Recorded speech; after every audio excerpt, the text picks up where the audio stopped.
یہ ان دنوں کی بات ہے جب کراچی شہر ہر کسی کو بر وقت اپنی پناہوں میں لینے کو تیار تھا، جہاں غریب سے غریب آدمی 2 آنے میں اپنا پیٹ بھر لیتا تھا۔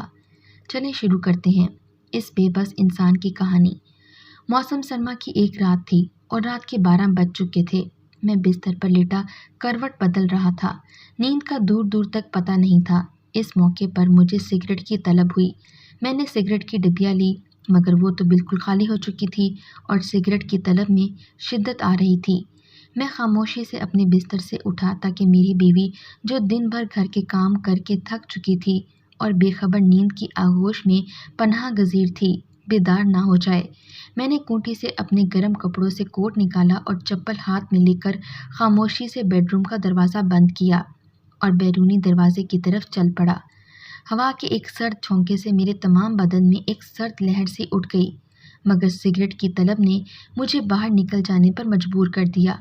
حالانکہ مجھے معلوم تھا کہ سگریٹ اس وقت کہاں سے مل سکتی ہے اور وہ فاصلہ میرے گھر سے تقریباً 1.5 میل ضرور ہوگا۔ میں نے اپنی موٹر سائیکل کی طرف دیکھا، مگر یہ سوچ کر کے موٹر سائیکل پر بہت ٹھنڈ لگے گی، پیدل ہی جانے کا فیصلہ کر لیا۔ اس زمانے میں نہ چوری کا ڈر تھا اور نہ ہی لوٹنے کی پرواہ۔ لوگ سادہ دل اور محبت کرنے والے تھے۔ میں خاموشی سے باہر کا دروازہ اچھی طرح بند کر کے آہستہ آہستہ اپنی منزل کی طرف چل پڑا۔ جگہ جگہ فٹ پاتھ پر دن بھر کے تھکے ہارے مزدور، فقیر اور غریب لوگ پرانے بسیدہ سے کمبل لپیٹے اس طرح سو رہے تھے جیسے کہ فوم کے گدے پر کمرہ بند کر کے اور لحاف اوڑھ کر امیر لوگ سوتے ہیں۔ میں ان کے درمیان سے راستہ بناتا ہوا تیزی کے ساتھ اپنی منزل کی طرف جا رہا تھا۔ ناظمہ آباد عیدگاہ کے پاس مجھے ایسا لگا جیسے کوئی گھٹی گھٹی آواز کے ساتھ رو رہا ہو۔ میرے قدم خود بخود آواز کی سمت چل پڑے۔ جیسے جیسے میں قریب جا رہا تھا، اس کی گھٹی گھٹی سی رونے کی آواز میرے کانوں سے ٹکرا رہی تھی، اور پول لائٹ کی مدھم روشنی میں کوئی اپنے پاؤں کے درمیان سر جھکائے بیٹھا تھا، یہاں تک کہ میں اس کے بہت نزدیک پہنچ گیا، مگر اس کو خبر ہی نہ ہوئی۔ میں اس کے بالکل سامنے بینچ پر 2 زانوں ہو کر بیٹھ گیا اور ہلکی آواز میں اس کو سلام کیا، مگر جواب سے محروم رہا۔ میری چھٹی حس مجھے خبردار کر رہی تھی کہ میں واپس پلٹ کر اپنی منزل کی طرف چل پڑوں، مگر خوف خدا سے مجھے اس کو اس حالت میں چھوڑ کر جانے کا تصور بھی نہیں آ رہا تھا۔ ڈرتے ڈرتے اس کے کندھے پر ہاتھ رکھا تو وہ چونک کر میری طرف دیکھنے لگا۔ میں نے کہا، بھائی معاف کرنا، میں نے آپ کو ڈسٹرب کر دیا۔ اس نے عجیب سی نظروں سے میری طرف دیکھا اور کہا کہ کوئی بات نہیں بھائی، آپ مجھ سے اتنی رات کو کیا چاہتے ہو؟ میں نے کہا، میں تو سگریٹ پینے کو جا رہا تھا، مگر جب آپ کے رونے کی آواز سنی تو بے ساختہ آپ کی طرف میرے قدم بڑھ گئے۔ اگر آپ برا نہ مانیں تو کیا میں آپ کے رونے کی وجہ جان سکتا ہوں؟ شاید میں آپ کے کام آ جاؤں۔ بھائی آپ میری کہانی سن کر کیا کریں گے؟ آپ جائیں اپنا کام کریں۔ میں نے کہا، بھائی چلو اپنا نام تو بتا دو۔ میرا نام کیا ہے؟ میرا نام؟ یہ تو میں بھی نہیں جانتا۔ اب تو مجھے بے چینی ہو گئی کہ اس کی کہانی سنے بغیر میں کہیں نہیں جاؤں گا، اور سگریٹ کی طلب جس کی وجہ سے میں گھر سے نکلا تھا وہ تو کہیں دفن ہو گئی تھی۔ پھر جب اس نے مجھے گھور کر دیکھا تو نہ چاہتے ہوئے بھی اس سرد موسم میں میری پیشانی پر پسینہ آ گیا، مگر میں نے بھی ہٹ دھرمی کی چادر اوڑھ لی اور کہا، کچھ بھی ہو جائے میں آپ کی کہانی سنے بغیر نہیں جاؤں گا۔ اس نے اپنی پھٹی ہوئی کوٹ کی اندرونی جیب میں ہاتھ ڈالا، سگریٹ کا پیکٹ نکال کر جلا کر ایک سگریٹ مجھے دیا اور ایک سگریٹ خود کش لگانے لگا۔ میں نے سگریٹ لے کر کش لگایا تو میری سگریٹ کی طلب جو موجود تھی وہ پوری ہونے لگی۔ پھر وہ خاموشی سے سگریٹ پیتا رہا اور خلا میں گھونٹتا رہا۔ پھر تھوڑی دیر کی خاموشی کے بعد بولا، بھائی تم کون ہو؟ تم کو اتنی رات کو اچانک ہمدردی کا بخار کیوں چڑھ گیا ہے؟ تم بھائی میرے ساتھ میرے گھر چلو، ٹھنڈ بہت ہے۔ وہ ایک دم جلال میں آ گیا اور انگریزی میں مجھ سے کہنے لگا، میں تمہارے ساتھ نہیں جاؤں گا، اور پھر سگریٹ لگا کر میری طرف بڑھاتے ہوئے بولا، سگریٹ لو اور دفع ہو جاؤ۔ اس نے انگریزی میں ہی مجھے گالی دی جو کہ خوش دلی کے ساتھ میں نے قبول کر لی۔ تھوڑی دیر خاموشی رہی، صرف ہوا کی سرسراہٹ فضا میں پھیلی ہوئی تھی۔ پھر وہ خود مجھ سے مخاطب ہوا اور انگریزی میں مجھ سے کہنے لگا، بھاگ جاؤ مجھ سے بات مت کرو۔ میں خاموش رہا،